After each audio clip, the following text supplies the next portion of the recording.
Hey guys, welcome back to NWCS. We didn't really get a chance to film our first day of install, but on this video I'm going to be able to show you guys pretty much all the stages that we went through on the installation process. The first day we managed to get the door set, spray foamed, and we put casing on the inside. That casing actually ended up being too small for this door, so we figured since the front door is larger, we should definitely elevate the casing going around it.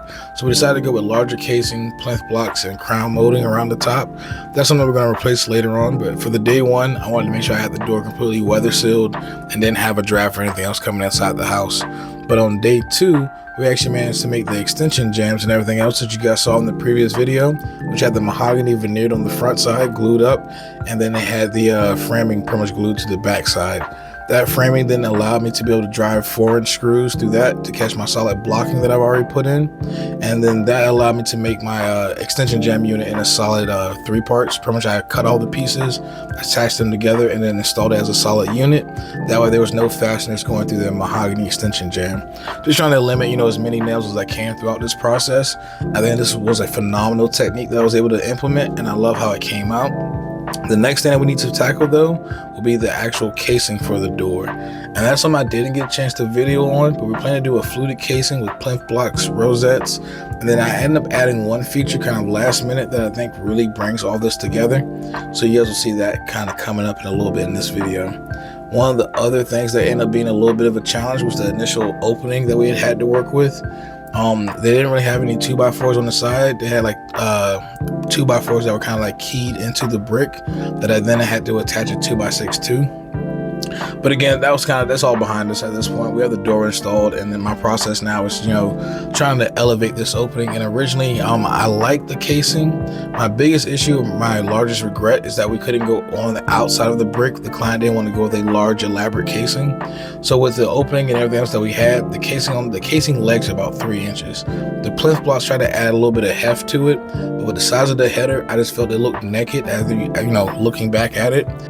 I do end up adding a few details to the header later that I think really, one, fits this historical precedent and also elevates the door to, I think, where it actually needed to be.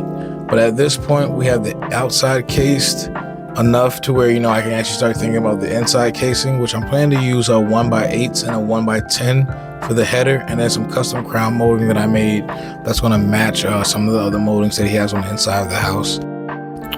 But taking a look at the outside casing, I do think the rosettes on the top side actually helps divide the heft of the header up. And the casing itself is just a piece of, I believe all the casing is 1.25 inches thick. The casing legs being 3 inches, I can only fit a double flute in there. I ended up making those moldings over on the router table with a simple, I believe it was a cove bit.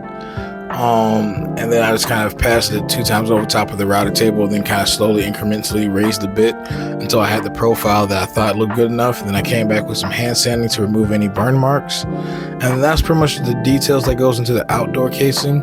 The inside casing, again, just being some 1x10s and 1x8s. I did want to use pocket screws though, because I wanted to make sure that all the casing legs and everything else came out perfectly flush. I like to pre-assemble moldings whenever I can. It just gives it a more crisp look, easier to caulk and maintain, and you don't have to worry about stuff separating or your joints cracking later on. So pocket holes for any type of flat mill work is definitely the way to go. And then I don't really get a chance to video me installing it because, again, it was a larger unit and I didn't have my camera stand and stuff set up for this project. But I do kind of just want to be able to kind of take a collage of what I've done and kind of how it turns out afterwards. With the casing and everything else kind of installed, I ended up having to do a plinth block toward the bottom though, because this is an older house and the casing leg, the baseboard was actually thicker than 3/4. So it was actually thicker than all of my casing legs that I did install. So I figured a plinth block not only would help elevate the door, considering that we have larger casing than what's on the rest of the door openings inside this hallway, but also it helps me alleviate the thickness of the baseboard. So you got to kind of, that's kind of what historically would have been used for anyway. Having a large plinth block would have allowed your baseboard to give it somewhere to die into. So we were able to pretty much recreate that element into this. And I try to make the plinth blocks just about as tall as the bottom rail, just to make sure that we have a symmetry, a line pretty much running all the way across the bottom. And whenever I do a flat Craftsman style casing like this, I love to actually have the header overhang just a little bit. And again, the crown molding that they have on the other door openings, I couldn't really buy it anymore. So I just took a piece of 1x and added a 45-degree bevel on the top, did another 45-degree bevel on the bottom, and then I did a few flush cuts to kind of give it a shadow line or a reveal.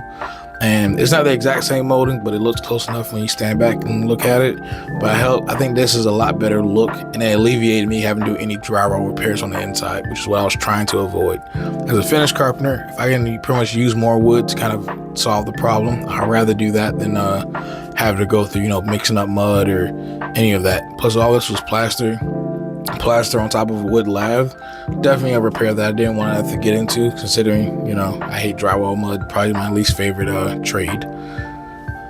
But with the casing and everything else installed, we're at the point where I still want to do something else to the outside. I still have to do some finishing because the mutton bars on the inside don't have any finish applied to it, and then on the outside, all the casing still needs finish. But this is pretty much where I stopped on day 2, having the inside and outside cased at least properly. The next day, we actually come back and actually apply all the finish to the mutton bars, apply the finish to the outside, and then I do actually implement a few different tricks that I think actually elevate the outside casing quite a bit. Actually, it was definitely, I felt like it was missing something when I went home, and I was trying to figure out what I wanted to do to kind of make it look more elevated. And because it's a brick house, it doesn't have keystones over top of any of the windows, but I definitely felt like it needed something over top of the header, and a keystone is what kind of rung out to me.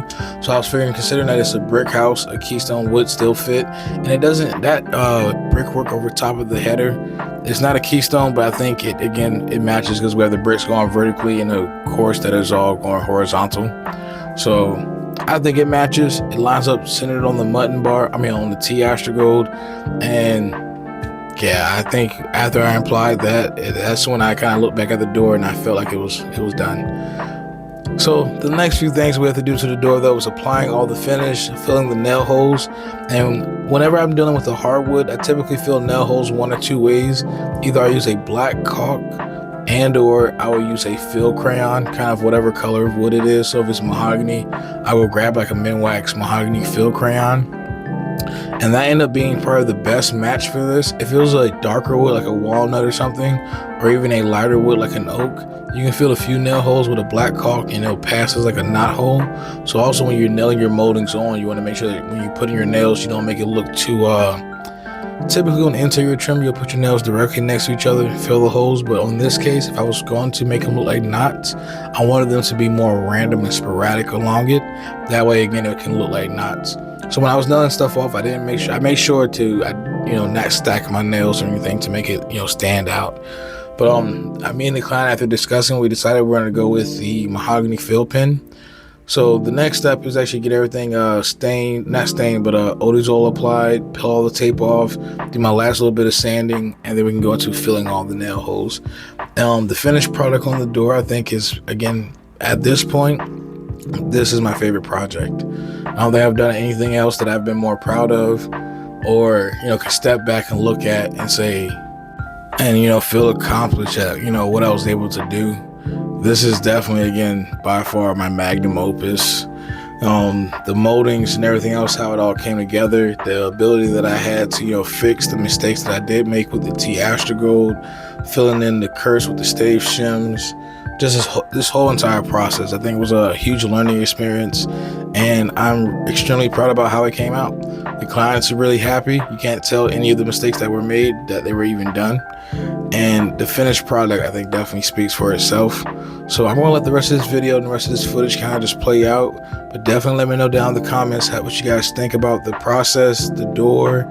If you guys have any questions about how I did anything, why I did anything, definitely let me know how you guys think I did. I'll see you guys in the next one. Peace. Oh, well, you know what? Might as well plug this in here as well. I also have a TikTok, an Instagram, and a YouTube page, all titled New World Carpentry. Some of them might be New World Carpentry Solutions. Definitely head over there, follow, subscribe. I'm definitely trying to get all my pages jumping, and I think I think this project is a good time to promote some of that stuff. So again, let me know down in the comments what you guys think. Check me out on some of my other pages. Typically my Instagram and Facebook, they have my stories, and those are typically, I don't know, maybe like 5, 6, 7 videos ahead of what is currently being posted on YouTube or on TikTok. So yeah, check out those pages so you can get some content and also talk to me directly. But yeah, if you guys have enjoyed this whole process and me rambling, definitely let me know down in the comments, and I'll see you guys in the next one. Peace.